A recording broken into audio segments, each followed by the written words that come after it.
Alright guys, this is part 3 on that Tundra water pump replacement, and we're just kind of buttoning it up and finishing up right now. The pump is all reinstalled. Serpentine belt is back on, and other than the bottom skid plate and the top cover, she's kind of ready to go. Everything kind of goes back together the way you took it apart. Nothing special there, no magic. A couple things to kind of keep in mind is when you're putting the serpentine belt on, I should back up. The tensioner pulley that I showed you was no good. I ended up getting a new one. I guess there was, you can call it a recall, but they stopped using that one and they went with a different style. The failure on this was right in here. There was a metal ring that kind of stepped over. Think of it like a big rivet. Came up over this lip and it was supposed to hold the two pieces together. Well, that actually wore right off and allowing the two pieces to come apart. Another thing about the tensioner, what you can do before you put the serpentine belt back on and try fighting this and putting a ratchet on this to turn it and take the preload off, you could actually rotate this and lock it. You see that hole that's right there? When you, I'm going to split it because I'm not going to be able to do it by hand. When you have this, you could stick the bottom half in a vise, or even while it's still in the car, put a ratchet on here with a 14mm and rotate it all the way over. If you see how that lines up with this notch, at that point either use like a drill bit or a small screwdriver or something of that nature that will hold that locked in that position. What that allows you to do is to feed the belt all the way on the whole system, all the way around, without having to worry about the tensioner. Once you get it all put in place, then you can put a ratchet back on there, kind of move it off of the pin, pull the pin out, and let it relax. Also wanted to talk about no sealant on the pump. That gasket goes on just like it goes on, dry.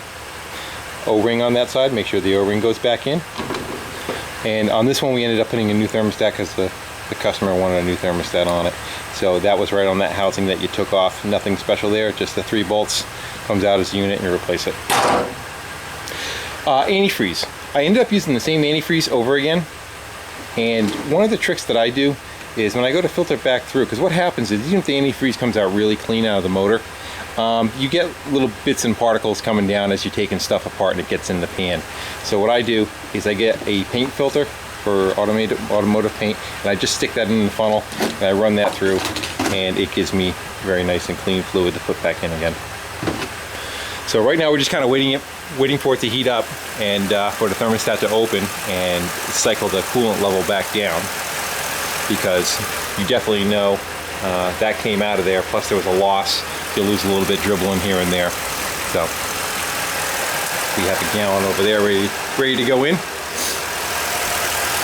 We just kind of keep an eye out for leaks, see if we see anything.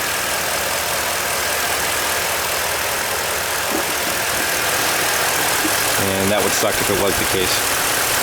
Again, when I'm putting it back together, I take a screwdriver and I hold one bolt on the fan. Oh, here's something else I could talk about. I should shut the truck off first. Easy to show you.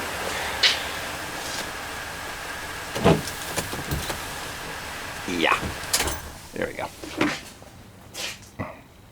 Okay. I put the serpentine belt back on before the fan shroud was on and the fan. I left both of those off on purpose. What I ended up doing though was putting, these are studs sticking out of the pulley for the fan. I just put 2 nuts on this pulley to hold it in place.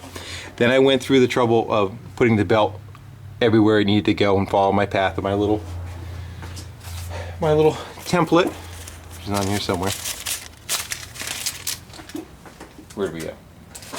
There we go. As I said, I just drew a little template beforehand and made sure that we hit everything. Actually, it's the other way around, like that, so that we were able to put the belt on.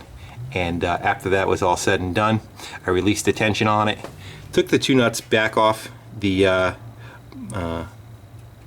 fan pulley, and then I lowered the shroud and the fan in there at the same time, dropped it in, and then started the fan, started all the nuts, and again held the pulley from turning with a screwdriver wedged between one of the nuts, and just kept rotating it around so I got all 4 of them tight.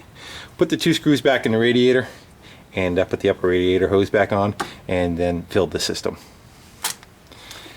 Well, I hope this helps somebody out. I